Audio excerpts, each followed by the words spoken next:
முட்டை வேணும்னு கோழியை ரொம்ப நாள் வளர்த்தாங்கன்னா அதுக்கு பேர் லேயர். கறி வேணும்னா அதே கோழியை கொஞ்ச நாள் மட்டும் வளர்த்தாங்கன்னா அதுதாங்க நம்ம பிராய்லர். எஸ், இந்த வீடியோல நாம பார்க்க போறது பிராய்லர் கோழி. பிராய்லர் கோழிகளோட ஆரிஜின்ங்கிறது லேப்ல இருந்து தாங்க ஆரம்பிக்குது.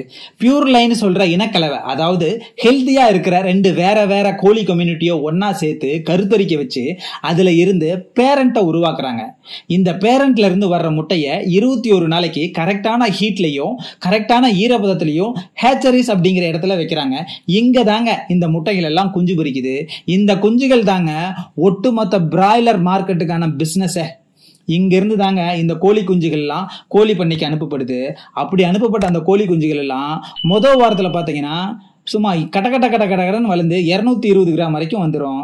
ஆனா 2வது வாரத்துல இருந்து பாத்தீங்கன்னா அப்படியே ஸ்லோவா தாங்க வளரும். இந்தியாவில் இருக்கிற ஊட்டச்சத்து நிபுணர்களும் கோழி விவசாயிகள் ஒழுங்குமுறை குழுவும் என்ன சொல்றாங்கன்னா, ஒரு பிராய்லர் கோழியை 6 வாரத்துல இருந்து 8 வாரம் வரைக்கும் வளர்க்கணும்னு சொல்றாங்க. ஒரு மாசத்துக்கு 4 which means 1.5 மாசத்துல இருந்து 2 மாசம் வரைக்கும் வளர்க்கணுங்கிறாங்க.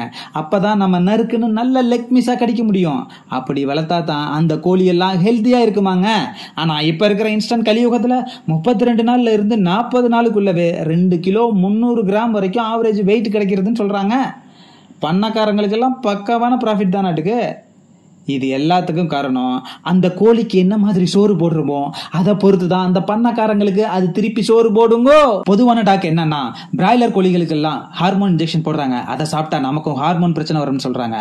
அப்புறம் சின்ன பிள்ளைங்க எல்லாம் சீக்கிரமா வயசுக்கு வந்துடுதுன்னு சொல்றாங்களே அப்படின்னு சொல்லி எக்ஸ்பர்ட் கிட்ட கேட்டா அவங்க என்ன சொல்றாங்கன்னா, மனுஷங்களுக்கு எப்படி வைரஸ் அட்டாக் ஆகுதோ அதே மாதிரி தான் கோழிகளுக்கும் ஒவ்வொரு காலகட்டத்திலையும் வைரஸ் அட்டாக் வரும். அதை தடுக்கிறதுக்காக பிரிகாஷனா தடுப்பூசி போடுமே தவிர வேற எந்த மெடிகேஷனும் கொடுக்க மாட்டோம் சொல்றாங்க.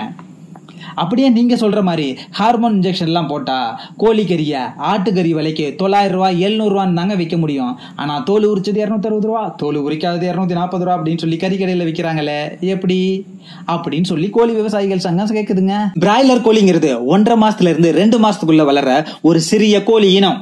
மத்த கறி கம்யூனிட்டி மாதிரி பெரிய வகை உயிரினம் கிடையாது. அதுல ஹார்மோனுக்கு வாய்ப்பே இல்ல. ஹார்மோன் இன்ஜெக்ஷன் போட்டா கோழி வளரும் அப்படிங்கிற கான்செப்டே தப்பு. வளர்ச்சி ஹார்மோன் ஒண்ணு கிடையவே கிடையாதுன்னு சொல்றாங்க veterinary doctors. All these are rumour, only வதந்தி. சின்ன பொண்ணுங்களாம் எப்படி சீக்கிரம் வயசுக்கு வர்றாங்கன்னு கேட்டதுக்கு SRM குளோபல் ஹாஸ்பிட்டலோட ஃபுட் அட்வைசர் யசோதா பொன்னுச்சாமி என்ன சொல்றாங்கன்னா, கோழியை வேக வச்சு சாப்பிடும் போது பிரச்சனை கம்மி. ஆனா அதையே பிரியாணியாவோ சிக்கன் 65 சிக்கன் ஃப்ரைட் ரைஸ் ஆவோ எண்ணெயில போட்டு பொரிச்சு சாப்பிடும் போது உடம்பும் வெயிட் போடும், PCOD பிரச்சனையும் வரும்னு சொல்றாங்க. And one more thing, for the past 100 years veg and non-veg னு 2 types of foods சாப்பிடுற குழந்தைகளுக்குமே puberty period increase ஆயிருக்குன்னு சொல்றாங்க. முதல்ல எல்லாம் 16-17 வயசுல பொண்ணுங்க வயசுக்கு வந்தாங்க. ஆனா இப்போ எல்லாம் 11 வயசு 12 வயசுல எல்லாம் வயசுக்கு வந்துடுறாங்க. அதுக்கு காரணம் அவங்களுக்கு தேவையான புரதச்சத்து which means protein சரியா கிடைக்கிறது தான். 8 வயசுக்கு முன்னாடி ஒரு குழந்தை வயசுக்கு வர்றதுதான் இயர்லி பூபர்ட்டின்னு சொல்ல முடியும். 12 வயசுல அந்த குழந்தை வயசுக்கு வந்தா that girl is purely healthy ன்னு தாங்க அர்த்தம். Chennai Stanley medical college professor doctor S Chandrasekhar என்ன சொல்றாருன்னா, சம்டைம்ஸ் ஆயிரக்கணக்கான கோழிகள் உற்பத்தி செய்யப்படுற ஆலைகள்ல அதாங்க பண்ணையிலங்க வெயிட் அதிகமா வர்றதுக்காக கோழிகளோட ஈஸ்ட்ரோஜனுக்குள்ள வேதி பொருட்களை போட்டு விடுறாங்க. எந்த வைரஸும் அட்டாக் பண்ணாம இருக்கிறதுக்காக ஆன்டிபயோட்டிக் மெடிசனையும் ஃபுட்ல கலந்து கொடுத்துறாங்க. இந்த வேதி பொருட்களை தான் எண்டோக்ரைன் டிஸ்ரப்டர்ஸ் அப்படின்னு சொல்றாங்க.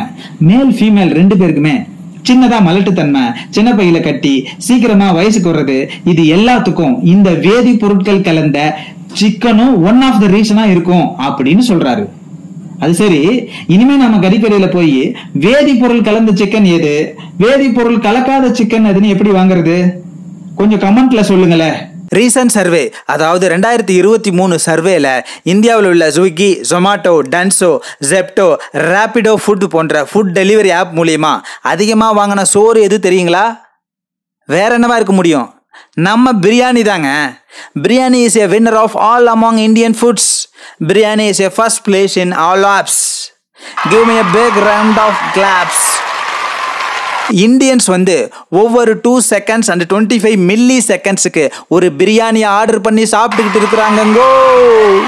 As per the dietitian recommendation என்ன சொல்லுதுன்னா, ஒரு வாரத்துக்கு 3 தடவை மட்டும் சிக்கன் சாப்பிடலாம். ஒவ்வொரு டைமும் 100 கிராம் மட்டும் எடுத்துக்க சொல்கிறாங்க. அதுவும் பொரிச்சதோ வறுத்ததோ இல்லைங்க, ஒன்லி குழம்பு சிக்கன்.